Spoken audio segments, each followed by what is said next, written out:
Hello students, welcome back to your own learning platform Vedika commerce classes. आज इस class में हम एक बहुत इंपॉर्टेंट टॉपिक करने जा रहे हैं। बच्चों को नॉर्मली कंफ्यूजन रहती है, दैट इज आईओसी। आईओसी कई बार फिक्स्ड कैपिटल होता है, कभी फ्लक्चुएटिंग कैपिटल फॉलो करते हैं। वो सारी चीजें, वो सारे डाउट्स क्लियर करने के लिए हमने ऑलरेडी एक वीडियो अपलोड कर दी है। अगर आपने नहीं देखी है तो देख लेना। अभी इस क्लास के अंदर हम आईओसी को कब कैसे ट्रीट करते हैं, कौन सी कंडीशन में प्रॉफिट कितना रहेगा, प्रॉफिट अगर ज्यादा है तो पार्टनर को कितना प्रॉफिट दिया जाएगा, कितना आईओसी दिया जाएगा, देन अगर प्रॉफिट हमारा कम है उस केस में पार्टनर्स को कितना आईओसी दिया जाएगा, और दिया जाएगा या नहीं दिया जाएगा पहले तो ये डिसाइड करना है ना।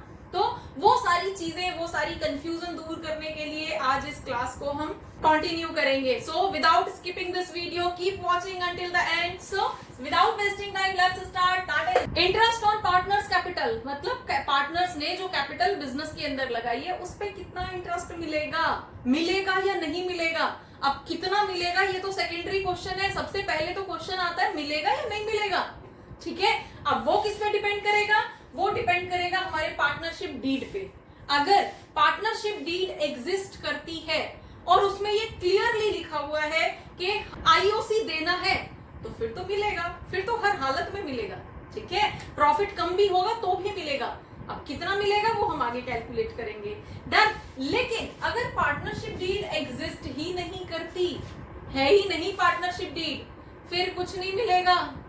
तभी मिलता है आईओसी जब पार्टनरशिप डीड एग्जिस्ट होती है और पार्टनरशिप डीड में ये लिखा होता है कि आईओसी देना है।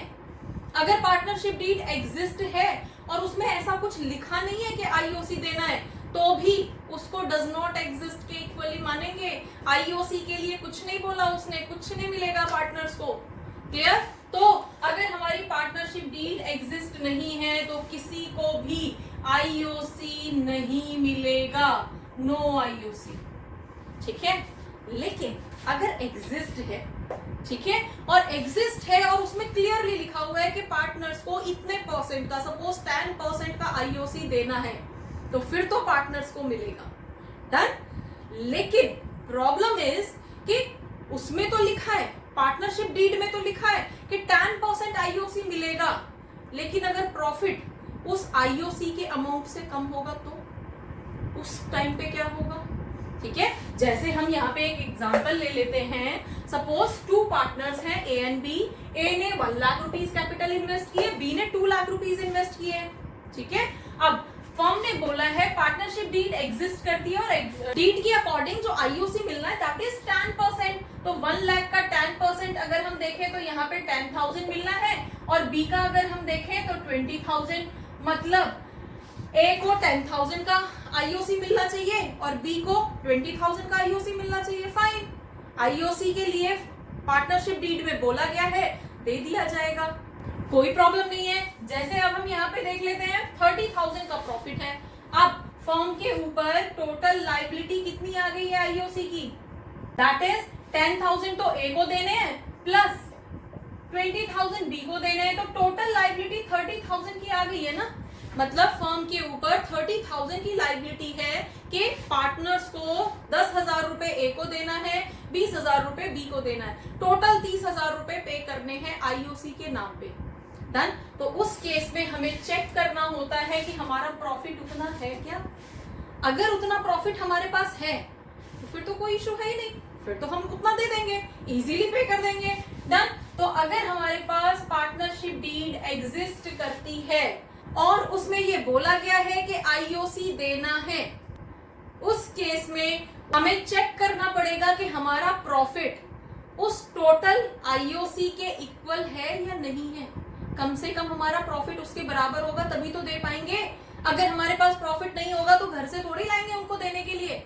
फर्म कहां से देगी फिर आईओसी जब फर्म के खुद के पास प्रॉफिट नहीं होगा तो उस केस में जरूरी है कि हम अपना प्रॉफिट चेक करें। तो अगर हमारा प्रॉफिट आईओसी के बराबर, टोटल आईओसी के बराबर, अब टोटल आईओसी अगर हम इस क्वेश्चन को लेते हैं तो टोटल आईओसी 30,000 हो रहा है, तो 30,000 के बराबर प्रॉफिट है हमारा, तो क्या होगा।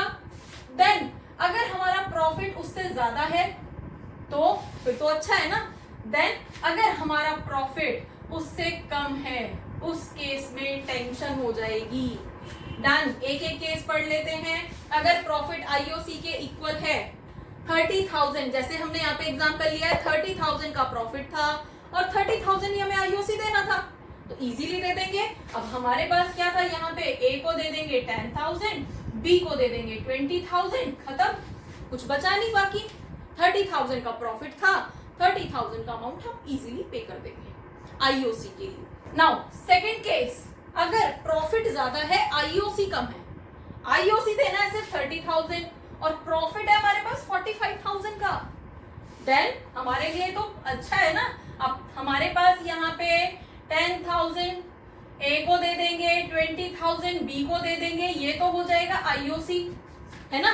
10,000 का आईओसी ए को दे देंगे, 20,000 का आईओसी बी को दे देंगे, और अभी भी हमारे पास पैसा बचा हुआ है 45,000 था प्रॉफिट, 45 में से 30 तो हो गया खत्म, ठीक है। 30 तो हमने आईओसी के नाम पे दे दिया, अब बचे हुए 15,000 प्रॉफिट के नाम पे पार्टनर्स को दे दो। अब प्रॉफिट के नाम पे आप कैसे दोगे, बचा हुआ 15,000 उनके प्रॉफिट शेयरिंग रेशो में डिस्ट्रीब्यूट कर दो। अब प्रॉफिट शेयरिंग रेशो अगर हमें यहाँ पे दिया होता, सपोज 2:1, 3:2 कुछ भी दिया होता, तो उस 15,000 को, उस बचे हुए पैसे को उस रेशो में डिवाइड कर देते, ए को दे देते, बी को दे देते, जितना भी उनके हिस्से में आएगा। लेकिन अगर यहाँ पे कोई भी रेशो नहीं दिया गया है तो इक्वल दे देंगे, तो इक्वल हमारे पास बचा है अभी 15,000, 45,000 में से अभी हमारे पास 15,000 का प्रॉफिट बचा हुआ है। इस प्रॉफिट में से ए को दे देंगे आधा प्रॉफिट और बी को दे देंगे आधा प्रॉफिट। क्लियर? इस तरह से हम यहाँ पे कैलकुलेट कर देंगे। मतलब हमारे पास 45,000 का प्रॉफिट था, जिसमें से हमने आईओसी भी दे दिया और उसके बाद भी पैसा बच गया, उसको हमने प्रॉफिट के नाम पे पार्टनर्स में डिस्ट्रीब्यूट कर दिया, ठीक है, उनके रेशो के अकॉर्डिंग। चलिए, अब यहां तक भी कोई प्रॉब्लम नहीं थी। नाउ अगर हमारा प्रॉफिट कम है और आईओसी ज्यादा देना है, उस केस में हमें फिर से देखना पड़ेगा क्वेश्चन के अंदर कि हमारे पास जो पीडी है उसने बोला क्या है, देना है या नहीं देना है, या कंपलसरी एज अ चार्ज देना है। तो हम वापस से अपनी पीडी को एक बार देखेंगे। अगर पीडी एग्जिस्ट करती है और पीडी साइलेंट है, ठीक है, पीडी में ट्रीटमेंट को लेके कुछ भी नहीं बोला, आईओसी देना है या नहीं देना है, ठीक है, तो उस केस में हमारे पास जो आईओसी दिया जाएगा that would be up to the limit of profit. मतलब हमारे पास जितना प्रॉफिट है सिर्फ उतने तक का आईओसी दिया जाएगा, उसके अलावा एक भी पैसा एक्स्ट्रा नहीं दिया जाएगा। अब एक्स्ट्रा अपने घर से थोड़ी लेके आएगा कोई, ठीक है। अब जितना प्रॉफिट अर्न किया है, प्रॉफिट भी तो उन्हीं पार्टनर्स ने अर्न किया था ना। अब उस केस में जब उन्होंने कमाया ही इतना है तो आईओसी उतना ही मिलेगा, कहां से लेके आएंगे एक्स्ट्रा।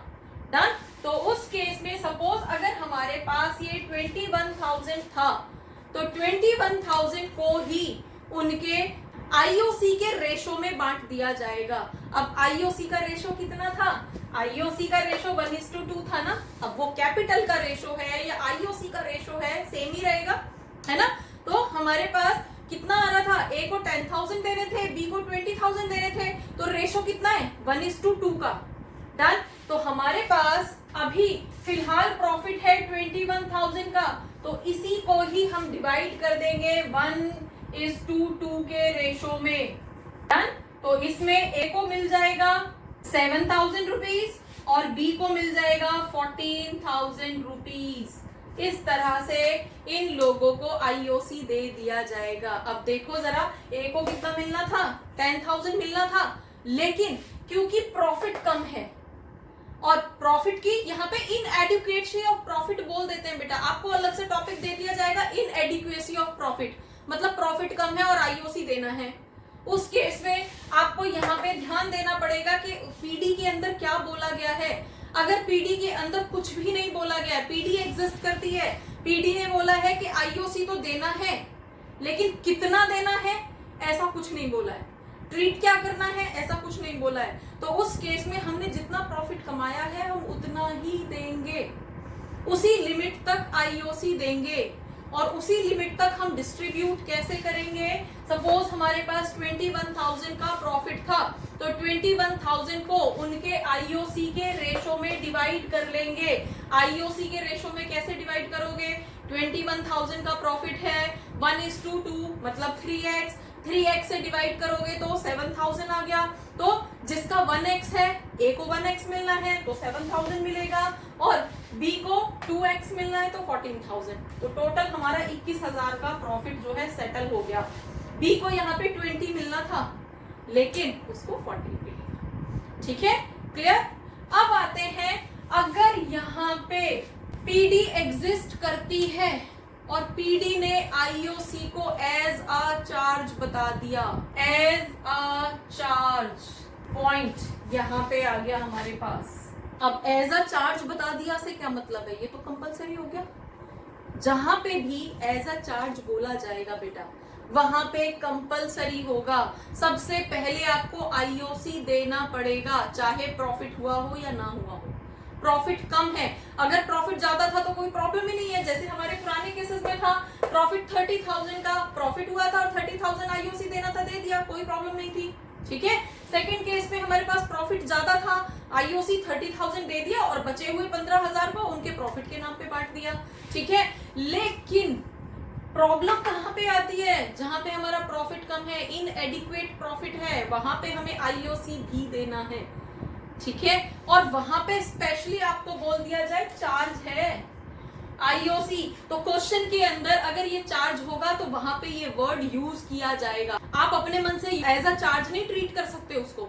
अगर क्वेश्चन में बोला गया है कि आईओसी को एज अ चार्ज ट्रीट करना है, ये word as a charge use किया जाएगा क्वेश्चन के अंदर, तभी आप इसको यूज करोगे। ठीक है, तो अगर ये एज अ चार्ज है और हमारा जो प्रॉफिट था वो 21,000 था, आईओसी देना था 30, तो यहाँ पे बेटा जितना भी आईओसी बनता है उतना आपको पे करना पड़ेगा, चाहे पार्टनर्स अपने घर से लेके आएंगे। अब पार्टनर्स को आईओसी देना है, पार्टनर्स ही घर से लेके आएंगे, क्योंकि पार्टनरशिप डीड में ये लिखा गया है कि पार्टनर्स को आईओसी तो देना है। अब पार्टनर्स को आईओसी देना है, इसके लिए यहाँ पे कितने का गैप आ रहा है? अगर हम देखें तो 30,000 आईओसी देना था और हमारे पास प्रॉफिट खाली 21,000 का था, तो 9,000 रुपीज का गैप आ रहा है। मतलब इतना प्रॉफिट होने के बावजूद भी पार्टनर्स को लॉस उठाना पड़ेगा। इस गैप को आप क्या बोलोगे? लॉस है ना। 9,000 का लॉस हो गया। अब इस 9,000 के लॉस को भी अगेन उनके रेशो में बांटोगे। अब यहाँ पे कोई रेशो नहीं दे रखा, हम इक्वल मान के चलते हैं, तो इस 9,000 में से 4,500 ए लेके आएगा, 4,500 बी लेके आएगा। ठीक है, अपने अपने घर से 4,500 रुपीज ए लेके आएंगे, बी लेके आएंगे, दोनों पार्टनर्स लेके आएंगे और फर्म को देंगे। तब जाके फर्म के पास 30,000 रुपए होंगे, 30,000 रुपीज होंगे आईओसी देने के लिए, क्योंकि फर्म के पास तो खाली 21 ही थे।